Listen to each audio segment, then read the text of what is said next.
ciao! Czas na szybkie, bardzo świąteczne włoskie espresso.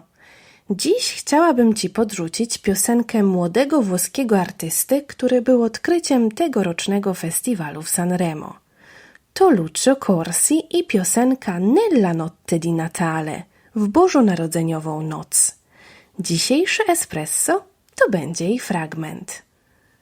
L'amore non lo capivo. Nie rozumiałem miłości. Ma poi all'improvviso, a potem niespodziewanie, lei mi è venuta a trovare. Ona przyszła mnie odwiedzić. Nella notte di Natale, w bożonarodzeniową noc.